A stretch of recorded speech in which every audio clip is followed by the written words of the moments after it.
Get ready for this one, guys. We are going deep into the world of learning all about the Dexter cattle. Last week, little buddy and I took a trip over to see my friend Katie from Kelly Creek Farm, where she's raising Dexter cattle, Jerseys for dairy, Katahdin sheep, American Guinea Hogs, and Nubian dairy goats. I did a tremendous amount of filming that day. I got a ton of footage, and I spent a lot of time editing it down. And the video I published, The Perfect Livestock for the Homestead, was still just under 20 minutes long. It was a really long video, and that's after cutting out a lot of stuff.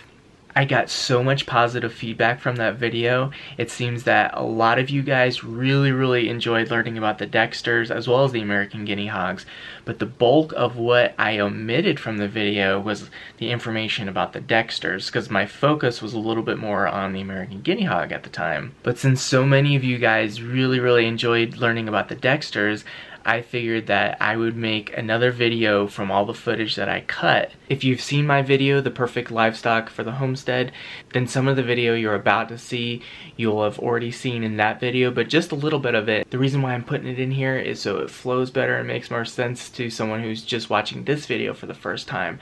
But you're gonna get everything about the Dexter cattle, all the information that I was asking Katie, all the answers she provided to my questions. So let's jump right into it. All about the Dexter cattle. So a couple years ago we only had about 8, I think, 8, 9. Now we have 31. 31 Dexters, yeah. Wow. Yeah. And that's, so, well, there's a few Angus thrown in there. 21 Dexters, 10 Angus. Is that strictly for grass-fed beef, or are you using them for dairy also? They do milk the Dexters too, and I used to milk the Dexters, so. And we breed for dual purpose. So you can milk them and use them for meat. How would you compare their milk production to Jerseys? Oh, it's a lot lower. So a Dexter probably produces about 2.5, 3 gallons a day, whereas a Jersey is producing 5, 6, 7, 8, 9, you know, about 5 to 6 gallons a day though, so double. How is the cream quality? Really nice. They have great milk. We love their milk. Great cream. I made cheese with their milk. I milked them for 9 years before I got 8 years before I got Jerseys. If someone were on a small scale homestead and they just wanted a couple cows for their dairy purposes, for personal consumption, they're not looking to produce for market or cheese making or anything like that, do you think that Dexter would be a good fit for that? Perfect homestead cow. Exactly. They do really well on just grass hay. They're really hardy, really thrifty. They don't get sick. So they're pretty perfect for a small little homestead. You don't have to, you can graze multiple animals on an acre, whereas a big Angus, you can't. Like, those are Angus babies right there, and then that's a full-grown Dexter over there. So you can see the difference in the size. And they're just a docile breed. They're easy to work with especially for beginners. And I might be able to get them all run around. Oh, over there at home. But so all the black ones we see are Dexters, and then the 2 brown ones are the Angus calves? But there's that's a red Dexter over there. Oh, okay. They come in 3 colors. They come in dun, red, and black. And so. How old are these Dexters here? They're all, this is a calf from this year. These are all calves from this year. That's a late fall, like October calf. So okay. They're so small. But when they're born, they're just tiny little babies. You can carry them around. They're so cute. And so, like, with new people here, they're kind of a little standoffish sometimes, but understandable. They're pretty good. And so they're just all. So this is Ruby. She's one of the calves from this year. She's a dun. So that's a dun. So she's the one that has a small calf over there, actually. And so. So she's full grown then. This is full grown right there. Okay. She's a 2-year-old, so she'll have a little bit. She might not get as high as tall as her, but she'll do some more filling out. Gotcha. So yeah, let's go see if we can call them around. They might come, they might not. Come on. They're following instructions. Come on, everybody.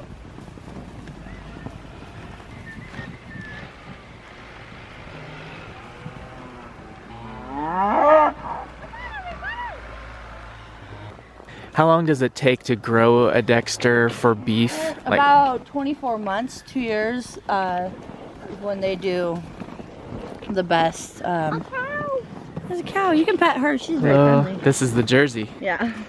So you said it was 24 months till slaughter weight. The hanging weight on a Dexter is probably about 600-700 pounds, I'd say. Whereas in, yeah, 500 to 600 pounds probably. Whereas the Angus, you're getting 800-900 pound hanging weight. Okay. They're probably about 1,000 pounds when we take them in, 900 to 1,000 pounds. And then you live get weight. 5 to 6 back. No, you probably get about 300 pounds back of meat. Okay. By the time they take all the bones off Right. and stuff. So hanging weight, how it goes is like when you pay for a half a beef or a quarter of beef, it's hanging weight. It's when you take them to the butcher and they process them and hang them, gutted, skin without the head. That's their hanging weight. And so that's usually the price that you pay for the animals. Gotcha. Little buddy here has been asking for the past 6 months for us to get a milk cow so we can have yogurt. Oh yeah. Oh yeah, no. Hello. That's what they did with Red all last year. So they actually left the calf on Red and they would pull her out of the pasture every day and leave the calf out in pasture. And then they would milk her and then throw her back out there. So Katie, as someone who's interested in getting Dexters at some point here for our homestead, what would I need to know about raising them? I see you have a huge water tank here. Like, if you can tell me about maybe their feed consumption, if we're doing a grass-based operation, like how much hay over the winter would they normally consume? Well, they eat about 20 pounds a day of hay. It's based on, I think it's about 3% of their body weight, but it's about 20 pounds a day. And I try to keep, you can feed them twice a day or you can keep free choice feed out for them. We keep free choice food out for them. Always have water for them. And in the winter we have heated water. And then supplements are a big thing. Why don't you turn around? They're pretty important. So we feed a certified organic supplement to them just to keep them healthy and good coats. A big thing that happens with cattle, especially around here, is they get copper deficiencies and they turn orange, like a black cow turns orange, like looks like they're sunburnt, but that's usually just a copper deficiency. So they get copper boluses once a year, which is like a big copper pill, and they're really parasite resistant. So we didn't deworm last year. If we do, we use an all-natural one, but we usually do a fecal sample to see if we even need to. And we haven't been, and so that's been nice. But for the most part, they're really easy keeping cows. You don't need to feed them like a bunch of alfalfa. Do you supplement with alfalfa at all, or is it, okay? So it's just a hay grass. Yep, just grass hay. Most alfalfa that out on the market now is GMO. Mm-hmm. So we do not feed alfalfa, and they don't really need it. So you have more problems with bloat when you feed alfalfa. Grass hay they can just eat and not have any issues. You know, their stomachs are a lot better. Their manure smells a lot better. Like, you know how you go to some cattle farms and the manure smells just really, it's really like they're acidic. Their stomachs are more acidic. Right. And they're getting grain and right. like right now they're just pretty natural, so it's not having that strong smell. I can always tell when if we buy a new cow that if what they're being fed. So just by the smell of their manure. Other than copper, what mineral supplementation do they need? We just give a basic, it's called it's a free choice. It just has, it's for being fed grass hay, and it just has all their selenium, copper, has calcium, just a balanced vitamin package. It has like kelp in it and garlic and carrots. I can show you what it is. And so yeah, they get that free choice, and I can show you that. They just have a container they look out of whenever they feel like they need anything. And that's why their coats are so nice. They've been on those for about 2 years now. They're nice and healthy right now. All of our Dexters are registered, so they get tattooed and ear tags.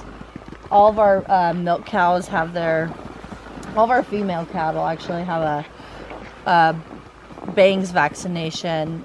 So, what was that, brucellosis, I think? For milk cows, that's a big thing, to make sure they aren't passing on anything. Is that legally required? It is. Yeah, it's the only vaccination we do. So, and that's why we keep them out, keep them fresh air, and our biggest thing is preventative. You know, we don't want anybody to get sick, so we try to keep them out in pasture. We would like for them to be out in pasture, but we just haven't figured out with the elk yet.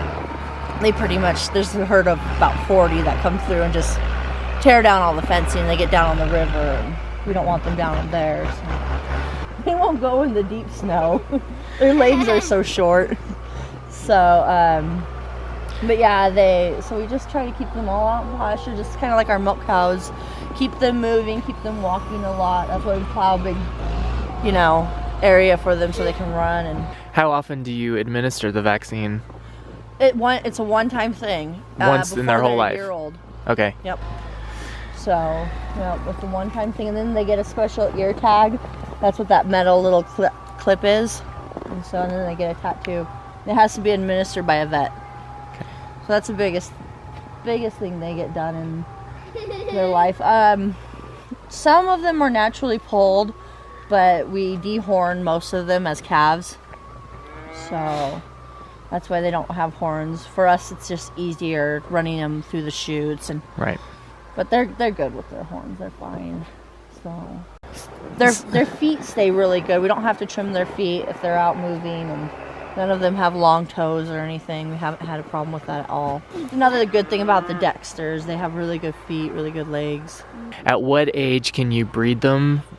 You breed them, it's depending on weight and age, usually between 14 and 16 months is when we breed them. We try to breed them so they have their first calf at 2.5, depending on the size of the cow. So they will calf usually around 2 years old.